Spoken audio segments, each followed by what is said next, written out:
for public health here at Harvard and the Huffington Post.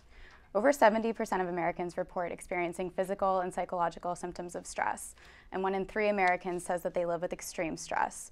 Unfortunately, according to a recent Stress in America survey, Americans don't have a significant gap between what they want from the healthcare system and what they're actually receiving.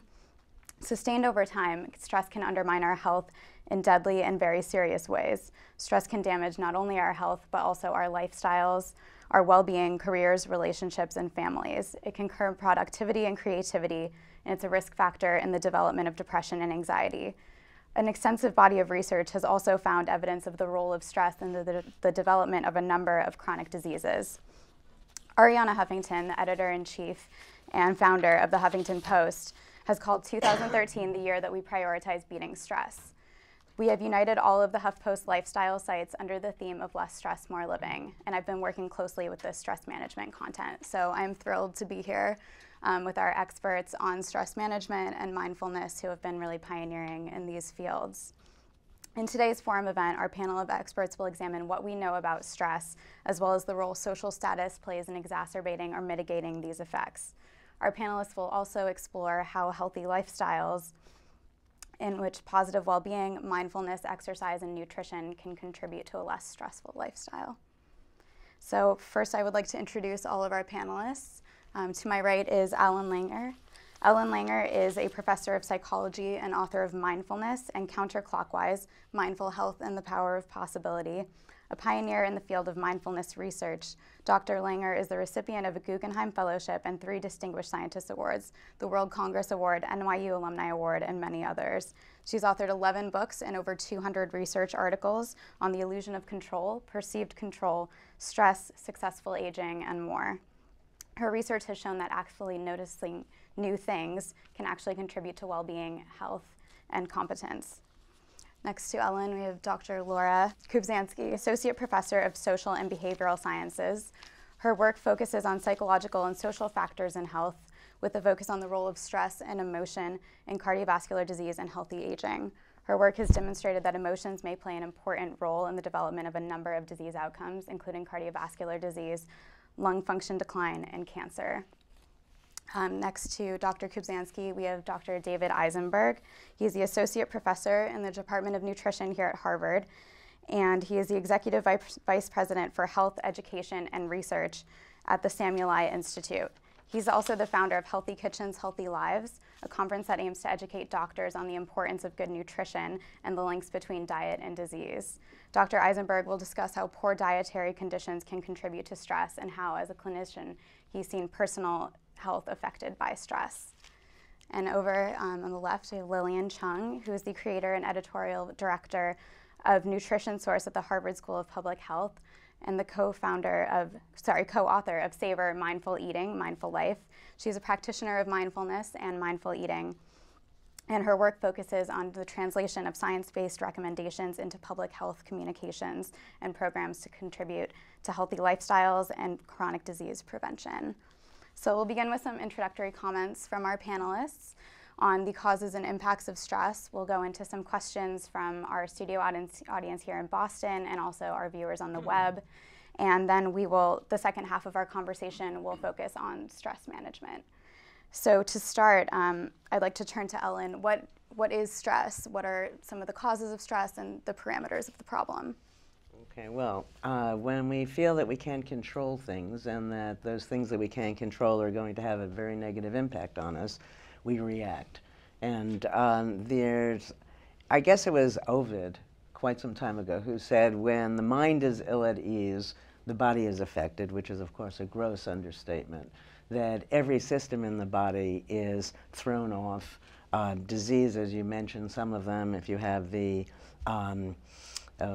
cardiac system, we have heart attacks, angina, the respiratory system, you can get asthma, the digestive system, you have ulcers, and what else? Irritable bowel syndrome, and that's just on the surface. The immune system is compromised. So basically that when you're stressed, all of your resources go to deal with the stress and are not available to promote healthy living. And for me, the bottom line to a great deal of this stress is our mindlessness. And that I think that after 40 years of research on this, I'm reasonably sure that most of us, much of the time, are mindless. We're not there to know we're not there. And we have an illusion of stability. So we're holding things still while things are changing. And what that means, in order to experience stress, you have to see that there's an event that you believe will happen, and that if it happens, it's going to be terrible. And both of those are mindless. There are big stressors, things like loss of job, war, death of a family member. But then what matters most to most of us are the daily hassles. And those are the things we have most control over. You know, as I was driving over here, the GPS system reminded me that if I'm driving and the person next to me says make a right, and I don't make a right, havoc can break out. You're supposed to make, and getting crazy. And you have a GPS system that calmly says, recalculating. And there's a lesson we can take from that. We assume that life is such, we have to feel this kind of stress that results in an inability to concentrate, anxiety, we become irritable, angry at each other, and the larger part of that is unnecessary, I think. And so for me, mindfulness is the key.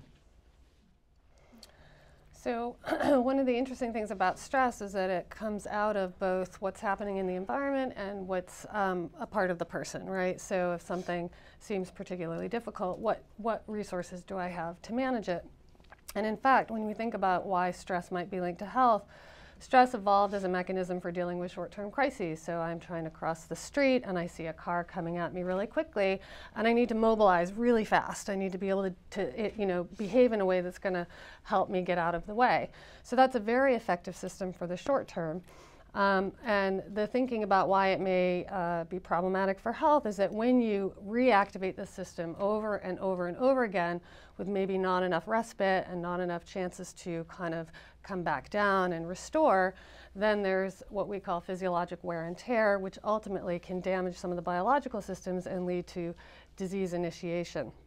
And then there are two pathways by which people think this can happen. One is either because feeling stressed and overwhelmed may make it harder to engage in behaviors that are healthy for us. So, you know, if I'm feeling stressed, I may not feel like going out and exercising. It's easier to eat that big chocolate chip muffin. And then the other pathway is biological. So when I experience a sense of stress, there's a release of what we call stress hormones that flood the body and alter all kinds of biological systems when they're in play for a long period of time. So a lot of the research with the idea that stress influences health has been around for a really long time. It's not new, but I would say that in the last couple of decades, the evidence for how and why it's linked to health has gotten increasingly better. Some of the best evidence is in relation to heart disease. So there are many studies now that suggest that people with very high levels of stress are at more than 2 times the risk of developing heart disease relative to people who are at lower levels of stress. And this risk is not that different from the risk that's conferred by cigarette smoking. It holds when you take account of, family history of health and some other factors. And while the evidence is not absolutely conclusive, it's very, very suggestive and says that we should take it quite seriously. The other thing that's interesting about stress is that it is not distributed equally throughout society. So people who have less power and fewer resources and fewer opportunities are more likely to both face many situations that feel very, very demanding and have fewer opportunities to develop the tools that will allow them to manage those situations. And so what we find is that people with less income, less education, lower socioeconomic status tend to report higher levels of stress. And in fact, we know that socioeconomic status is associated with health, whereby lower socioeconomic status is associated with worse health. And one of the ideas for why this might happen is because of the higher levels of stress that are induced by these more difficult circumstances. And in fact, there's been a really interesting finding coming out that suggests that when kids live in these very difficult social circumstances with high levels of stress, where there's a lot of chaos in the household or in the neighborhood, it actually alters their stress biology, their ability to respond to stress, to develop the coping capacities, and even their brain architecture, so that they are subsequently more susceptible to stress and also to the health outcomes that may result from that much, much later in life. So one of the goals of research on this topic is to try to figure out what can we do to help people with this, to maybe help kids develop better coping capacities, help adults manage these things. How can we interrupt the link between stress and health? I'm David Eisenberg. I've been asked to participate in the panel wearing 3 different hats. First, I'm a clinician by training, trained in internal medicine and primary care. And my years of taking care of patients have shown me, without a doubt, that every symptom, every disease is amplified by stress. And more often than not, people simply don't have a clue that it's coming, how to manage it. I think Ellen's terms of mindless living is applicable particularly in the disease population. So if somebody has a strain or a sprain or a break or a musculoskeletal problem, it's always worse. If they have a neurologic problem or a headache, it's always worse. If they have some physiologic problems, it's always worse. So the relationship between stress and biology is clear, and to every clinician it is well known. Second, I'm a student of Asian medicine and culture. I was sent to China in the 70s to study herbal medicine, meditation, Tai Chi, hands-on manipulation. Some of these things were to treat non-stress related diseases. Many of them, the sort of hidden mainstream of complementary alternative medicine in our culture, chiropractic, yoga, Tai Chi, meditation, are used by 1/3 or more of Americans, and globally probably by half the planet. And many of these techniques that are age-old are really oriented towards bringing us back to being present and mindful. And that's why they persist. So I've been a student of complementary Asian integrative medicine for 40 years. But the reason I'm here is mainly because of my 3rd hat. I direct this unusual course that brings together nutrition scientists, medical experts, registered dietitians, and chefs to try to instruct people we know and the medical establishment, the practitioners, on how to make better choices about food and living more healthfully. Because we all know we have an obesity and diabetes problem, which in large part is being amplified by stress yet again. I suspect everybody in the room knows, without a literature base, that we eat less thoughtfully when we are stressed, and yet when we are in an exercise pattern and in a good place emotionally, we make better choices. So thus was born this conference, Healthy Kitchens, Healthy Lives, that was mentioned, that's really co-sponsored by the Harvard School of Public Health and the Culinary Institute of America to instruct the medical establishment on how they can change their own behaviors so they in turn are more apt to change the behaviors of the patients they serve. And the last thing I'll say is, in that conference that brings together nutrition experts, meditation experts, exercise experts, the modalities are not just the science of nutrition or even the art of cooking healthy, delicious, quick, affordable, great food. We also bring in the notion of movement, which has a great stress management aspect. To anybody who exercises, you know this, it's a great stress reducer. We bring in mindfulness meditation, which I will turn over in a moment to my colleague Lillian Chung, because without being mindful about the foods we pick and how we cook them and how we eat them, as Michael Pollan says, the banquet is in the first bite. Most people in current society eat mindlessly. They're watching television, they're reading a paper, they're in deep discussion, but they're not present with their food, let alone the amount of food that's going in. So our approach to stress and its relationship to food has to include the science, exercise, a lot of mindfulness, and how to teach people who are stuck to make a difference. So those are the frames of reference I'll bring to the discussion. And in terms of mindfulness and its role, let me share that now with Lillian. Thank you. Mindfulness was not in my vocabulary as training in my career. So how did it happen that I ended up practicing mindfulness? The year was 1997. I was totally spent, juggling between family, career. I'm one of the statistics that you talked about, the 70%. And my son, my oldest one, a teenager, came home one day from middle school and was trying to share with me his challenges at school. And I heard him say to me, "Knock, knock, Mommy, are you there?" It woke me up. It pierced my heart. How can I be so mindless? And I need to change my life. And then around that time, a mailer came to my home talking about a mindfulness retreat, opening the doors to healing and transformation in Key West. I said, I better go. So I went there. To my shock, over 900 people. Who were they? Almost all psychotherapists, social workers, and psychologists. They were learning how to practice mindfulness with Zen master Thich Nhat Hanh, who is world famous.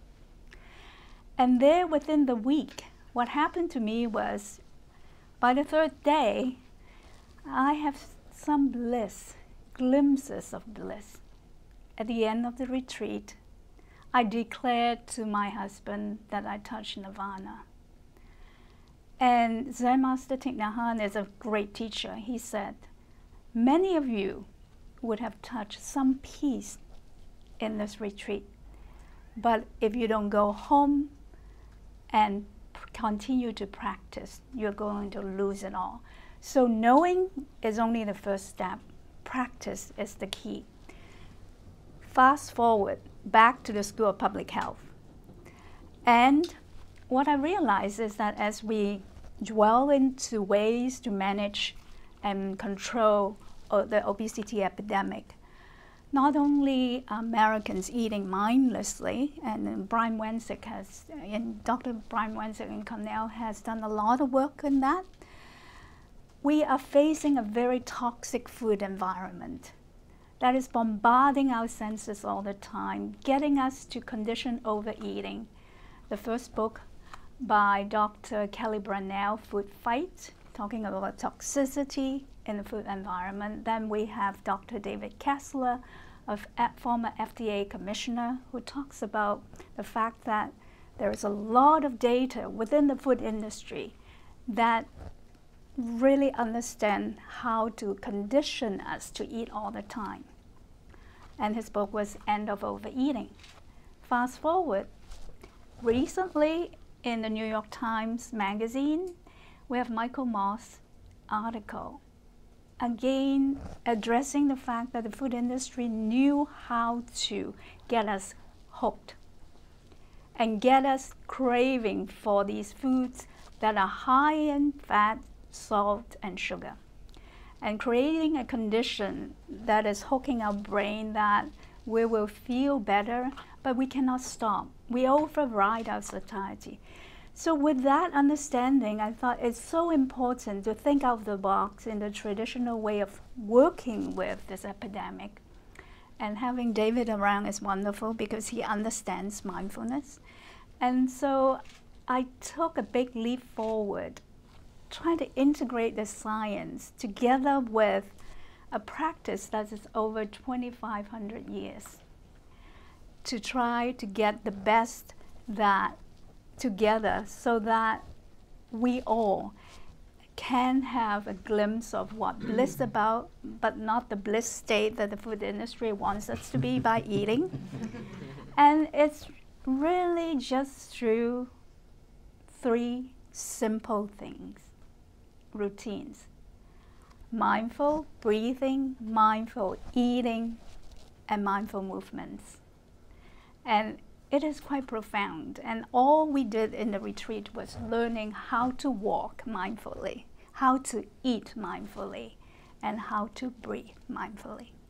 Well, thank you all so much for being here. It's wonderful that we have such a variety of perspectives, and I would love to turn it over to our studio audience if you have any questions for any of our panelists. Yes.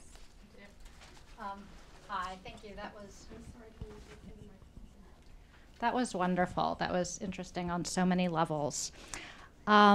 I have a question. I write a blog called Plan B Nation about the psychological impact of the Great Recession. And many people in our culture, as I'm sure you all know, are dealing with prolonged stress due to very serious ongoing issues, job loss, the risk of job loss, financial troubles. And to some extent, it seems to me that stress is sort of a structural issue at this point. And I was wondering if any of you have any thoughts on structural solutions, things that the broader culture can do. And in particular, I'm thinking of any insights from behavioral economics, if people can be nudged in the direction. So I'd be interested in anyone's thoughts on that.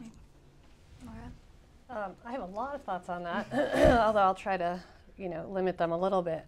So it's a great question, because I think one of the issues that comes up a lot with stress is it feels like it's a very individual, very personal experience, which it is at one level.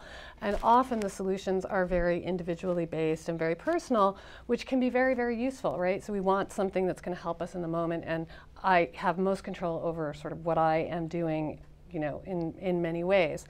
But it's always good to remember that it's the transaction between the person and the environment, and so that there is another way to try to manage what's happening in terms of stress by thinking about other ways of kind of intervening. And so, one of the things we talk a lot about is, well, there may be institutional things that you could do that would reduce stress that we don't necessarily think of as having an effect on health per se or having an effect on stress per se, but are implemented for other reasons. But for example, there's lots of work-family policies that workplaces could think about that would reduce the exposure that people would have to these very challenging circumstances where they feel like they just can't cope, because it gives them essentially alternatives or more resources for coping. Or there's been some discussion about changing the structure of employee, the way people have to work, so that they have a greater sense of control over their work, so that even if it's a very demanding job, they've also got more control over what they have to do. So there are institutional level things that people could do to try to think about, well, what are the circumstances that really put people in a place where they begin to feel totally overwhelmed by what they can do. And it may be really hard to implement some of these wonderful strategies, but I may be in a place where that just feels impossible, or I don't have access to, the food or the time to cook or whatever it may be. There are also higher level policy kinds of interventions that people could think about. So, for instance, ways to reduce the chaos in various neighborhoods, and again, a lot of these kinds of ideas are not typically thought of as being health related. They come up in other domains of policy, but in fact we could think more broadly about how they may impact individuals and impact their health. So things about housing and housing stock and the kinds of resources that people have available, sort of the social welfare nets that are available to people, so that in times when the economy has collapsed, people are not absolutely left on their own and said, well, good luck to you, I hope it works for you, kind of thing. That we have some systems in place that essentially reduce that sense of how could I possibly manage this on my own. So I think it's a great question, because I think we often tend to feel like somehow, if only I could just think a little more clearly about this, I would do this better. But there are real situational constraints, and everything happens in a context. And so it may be, in some ways, there are lots of ways to nudge the context so that people have more opportunities to do a better job kind of managing the One part of the social system that Laura didn't mention is our schools. And that right now that our schools teach people to be mindless. I mean, they do, that you get your A's, and I got plenty of them, by memorizing things context independent. And so that what happens is you end up bringing people up into a world where they're sure there are right answers. They know they don't have them. That itself sets them up to be stressful. They end up less mindful, less able to understand, to come up with mindful solutions to problems, because they haven't been taught that in the early years. I mean, the education should be changed at each level. And so then we would avoid some of the problems that we now have. One arena that I'm thinking of is in companies. Many companies have started to, through most of them, the human resources branch, aware of the fact that the employees are quite stressed, especially in the West Coast. And I was invited along with Master Thich Nhat Hanh to Google for a day of mindfulness. And it was really quite an eye-opener because Google is so progressive in terms of thinking about emotional intelligence. They have a program called Search Inside Yourself that has been implemented for a while. And they're very open to mindful eating, and because they give really wonderful food. So, and you can be eating, a lot of it is free. So mindful eating is crucial to them. And another trend that I can think of is health coaching. Health coaches are becoming more and more popular in companies. And one of the key, I would say, a tool that health coaches use is the practice of mindfulness, the skills that they themselves have to embody, as well as helping the clients. So I do see a lot on the horizon that is increasing awareness to be of service to the greater good that way. In terms of behavioral economics, I think that whole area, even within our Harvard University, we have in the Harvard Business School researchers working on it. And there is definitely very important to look at how we can get people to eat more mindfully, because the way we put the meals together to make the dishes much more attractive and putting it somewhere that they can see because it's lit. And so there is a lot of work that is going on. It's very exciting. I have a slight disagreement. Are we at the stage where we can disagree with each other or add to it? You know, that I think that, you know, yes, people should engage in mindful eating. They should engage in mindful movement, mindful speaking, mindful listening. And that I think rather than, and I applaud those programs, but I think rather than pick each activity and teach people how to mindfully engage that activity, we need to teach people how to be mindful in general, so that whatever they're doing, I mean, we've done so many studies where we take people, we teach them to be mindful, and at some point we'll discuss mindfulness as I study it. Although I did work on meditation back in the 70s, the mindfulness that I've looked at is basically mindfulness without meditation. And that we, in all different environments, we instruct people, get people to be more mindful, and we find improvements in virtually everything, not just their health and a decrease in stress, but an increase in competence, a decrease in accidents, an increase in health, longevity, vision improvements. We have weight loss. This is without any focus on what they're eating in particular. They become more charismatic, better leaders, nicer people. You know, so that, you know, so, and then when you, so if you can achieve that, then those red plates, you know, for me personally, if you give me a big plate, yes, I'm going to put more food on it than a small plate. I don't know if we gave the Dalai Lama different sized plates, for argument's sake, whether that would affect the amount that's being eaten. So, two different solutions, and they're not mutually exclusive. Actually, Ellen, I couldn't agree with you more. The whole notion of mindfulness is about being in the moment, being open and curious, and using a beginner's mind. However, for a lot of people, this is so mystical. How do you go about it? So we need some toolbox to help them to come back to themselves. In the modern age of living, it's multitasking, autopilot. You got to snap them out of it. And some of these ways of moving around, eating, helps them to refocus and to be in touch with themselves, their feelings, their body sensations, what they're thinking, and all that's around the world. We'll take one more question from the audience. Yes. It seems to me that there seem to be two almost opposing visions.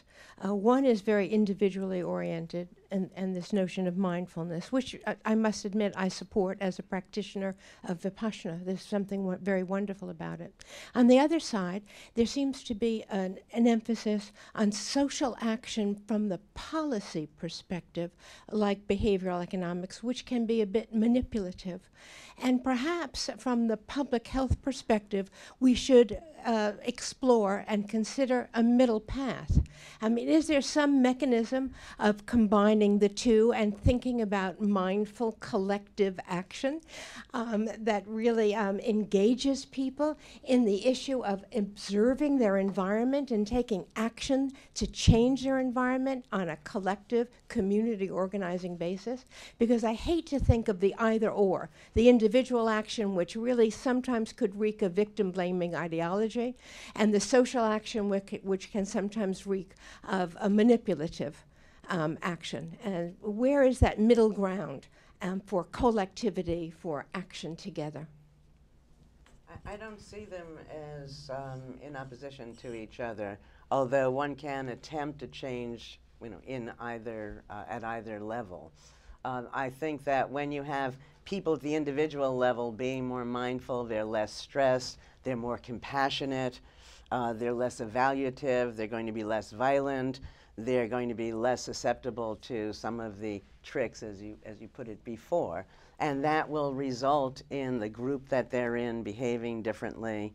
It'll be less competitive, again, leading to less stress. We have the idea that there are clear rights and wrongs, and right ways of doing things, as you have in many businesses, that makes people afraid because they don't know what the right answer is.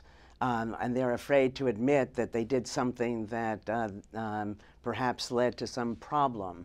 And so you have a system that's closed rather than that's open, where people are sharing information. And so there are ways of changing things on the individual level that lead, and it can start either way. I, as the CEO, can decide to open things up and teach people how to have more respect for each other. And I can also start with the individuals and have them have more respect for each other, and then the company will change. Some of it sounds sort of soft and pie in the sky, but I don't think it is. I think that what people don't realize is many of the patterns of behavior in which they engage are the very things that are making them miserable. And that this, I have to win, I have to get there fast, I have to get there first, that mentality makes it so that even when you get there, you don't value where you've gotten to. So that I think realizing that there are advantages to many of the things that we're not sure that we want, that part of the reason people become sick or stay sick, and I'm not talking about chronic illnesses, but it's nice to take a breather from the stresses of the day, to sit at home and eat those chocolate chip muffins and watch television or something and just feel at peace. And that what we need to do is arrange it so that that feeling can arise without having to pull out of society. That we have to create our social groups so that they're actually supportive of us.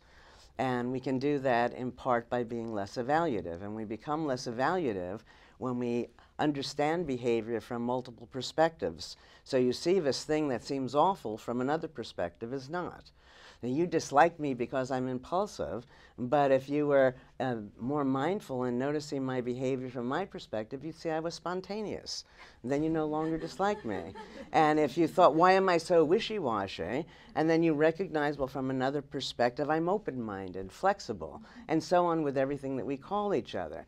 And so then once we have this different vocabulary, a way of respecting each other, everything falls into a different place, and we end up with the social support that the literature is very clear on, basically helping lower our stress level. I don't think stress will ever go away.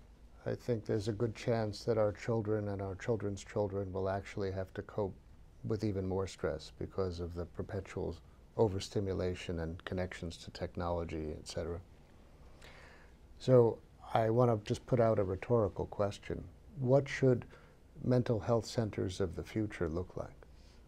And we would be derelict if we didn't also include, the conventional psychopharmacology, talk therapy, as well as movement, and to a further extent, health coaching, exercise. But it's an interesting question. 2 generations from now, when there is even more collective stress, what should that portfolio of options look like? Because if we don't envision it now and showcase that there is no one way to address stress, either at the individual level or at the community or corporate worksite level or at the larger social level, if we stay in those narrow silos, we will really limit the possibility of inventing a better delivery model. And I think it's all of these things. So I don't think any of these are mutually exclusive concepts, but we're talking about stress, and I think it's going to get more challenging, and we have to invent these models of the future, if you agree. I am the oddball here, I guess. So for me, I think one of the big problems in society is that everybody takes stress, a certain level of stress, as the baseline, but that's sort of normal. And so we don't question things until it gets even beyond that point. And I think that we should set up a support system and all of the things that you rightly say, David. But I also think that we should get people on the individual level and in schools and in businesses to question. When I was growing up, people had always said to me, "Why are you smiling?" And I pulled back. Finally, now I say, "Why aren't you smiling?" So it's sort of to change the norm. Well, also just to put a sort of public health prevention orientation, I think, there are lots of ways of thinking about sort of how we're going to manage the issue and going forward, and what kinds of systems do we want to put into place. And I think a really interesting way to think about it is to think about it developmentally. So how do we get people or kids to a point as adults where they have these tools that they can bring to bear, whether it's mindfulness or other tools that they're able to really implement that will adapt to the different situations, because not one tool is going to work in every single situation. And one of the interesting topics that's come up out of the stress research literature has been this notion about the importance of being able to self-regulate. So being able to focus attention when you need to, shift attention when you have to, regulate your emotions so that when something bad happens, you can kind of manage it and come back from it. And it is one of the major developmental milestones that kids have to meet. And this is, I think, what you were talking about with schools, where we could think about how to give kids more systematic capacity for being able to regulate, so that as they become adults in these very different systems, they've got a set of tools, as well as thinking about what are the environments that we want to have that will facilitate the ability to regulate and the ability to make different choices depending on what the array of options are, because not every situation will be the same and not every tool will work in the same situation. So I think, if you think about it from a prevention orientation, then we should probably think really carefully about how do we hand these tools to kids so that when they become these adults facing all kinds of challenges and choices which are inevitable, they have some mechanisms for kind of managing these. And Lillian, with your work in mindfulness, how have you found, educational methods? What has been helpful in teaching mindful eating, mindful movement, all of these things? I have not worked with kids per se, but there are some research going on in school-based work in mindfulness. I think Dr. Herbert Benson has started that. There is a lot of interest to have mindfulness in the schools to really help children manage the stress. Going back to the question in terms of the policy aspect, I just want to point out a very, very interesting and promising book for us, and that is A Mindful Nation, written by Tim Ryan, and he is a congressman in Ohio. He himself is a practitioner of mindfulness, and he sees the importance of having, the government officials themselves, politicians, be much more mindful in everything they do. So I think on both a personal and public level. Absolutely, and that's what. And there has been mindfulness retreats that Thich Nhat Hanh actually went to D.C. twice, and did Congress mindfulness days. So I think there is an openness about this type of practice. Do you have another question from online? Yes, we have a lot of activity online, so I just want to be able to fit in some of that. Here's one question from Jill from Muskegon County, Michigan. How do you convince your physician to take your concerns about stress seriously, like weight control? The topic is often ignored, or they tell you that you're overreacting.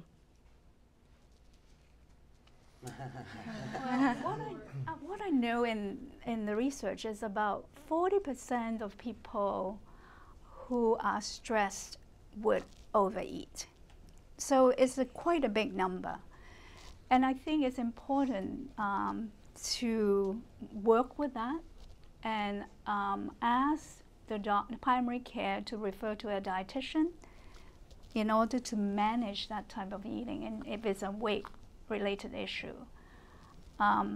Yes, I think we have a long way to go in convincing primary care physicians to have that modality in their offering. But some companies, healthcare companies, are opening up. And they really would like Harvard Pilgrim Healthcare. They are very big on mindfulness. So the trend is changing. I think we'll see more. I think through no fault of their own, most trained physicians in this country have learned very little about nutrition and even less about its translation to giving advice to patients about food or their anxiety about food. It's not their fault. You know, the average number of hours spent by a medical student across all medical schools studying nutrition is 19 hours in 4 years. It's a scandal. And most of that is biochemistry. Furthermore, this conference that the Harvard School of Public Health and the Culinary Institute have created, which has been offered 9 times, has sold out every year because physicians come realizing they're ill-equipped to sit before Jill and understand her predicament, and more importantly, have evidence-based, clinically relevant advice to help her. That's why they show up at the conference. I think we need a robust effort on the part of medical educators to realize that we can't graduate another generation of physicians who don't understand the translation of nutrition science into practical advice about food, cooking, exercise, mindfulness, behavioral optimization, health coaches. That's the portfolio. And it's relatively new, but we're trying, and we hope a lot of people pay attention. And I think the physician who is facing Jill is ill-equipped, and it's coming out through a nervous response of, I don't know. And that's what she's feeling. Well, I'm just going to say, I think there's also a related problem, which is that we don't really know from a medical perspective what to do about stress. Stress is one of these terms that's out there. It's everywhere. You talk to anyone on the street and they'll tell you, oh yeah, I have so much stress. And sometimes it ends up being a diagnosis of exclusion. Well, I can't find anything else, so I'll just tell you you're stressed. But there's not a very systematic approach to it medically. And I think that's where, I'm hoping that the science will help as we get a better handle on kind of how these things work, the interrelationships between stress and behavior and health. We will be able to train people to actually manage it better. Whereas right now, I think what happens is if you happen to get a clinician who's very sympathetic to that notion, they will try to sort of address it, but there are still clinicians who will say, well, everyone has that, that there's nothing I'm going to be able to help you with that, try to, eat less kind of thing. So I think that's another sort of gap in both medical education and then just sort of more broadly in terms of what should we do about it. We all talk about it, but we need a systematic approach to kind of managing it. Last reference I wanted to make. There's a very rich literature by Professor Erica Frank, who's now in Vancouver, that says physicians who exercise advise their patients to exercise. Physicians who wear seatbelts, physicians who wear sunscreen, physicians who check their lipids religiously, they advise their patients to do these things. I think if we could get more of the medical establishment, and not just physicians, but nurses, registered dietitians, allied health professionals, complementary alternative medicine docs to work, to really model. Once they understand the techniques, mindfulness, yoga, tai chi, you name it, they're much more well-positioned to advise the patient on a set of options that might be relevant. Whereas if they know nothing about them because they've never experienced them, they simply can't. So I think we need both. I'm completely agreeing with you. But that's the toolbox. Thank you. That's very helpful. I know we only have about 10 minutes left, but shall I ask one more question? Because we have a live chat going on and a lot of people are participating. I thought this was an interesting question. How can technology help us reduce our stress, and how does technology also add to stress? We're doing some work now where we're creating, we have this new mindfulness app. Mindfulness as I study it again, which at some point we should really clarify for people, but not right this second. And basically, that when you're well, I'm going to do it. When you're mindful, what you're doing is, since you're in the present, you're actively noticing new things. That gives you an attention to variability by seeing change. And if you have an app where, let's say you think you're always depressed. Well, no one is always anything. And if you're depressed, you're not always depressed at the same level. And so if you had your phone call you, text you, or some gadget call you periodically and just check in. How are you feeling right now? Two things would happen. You'd come to see, gee, there are times you're not stressed.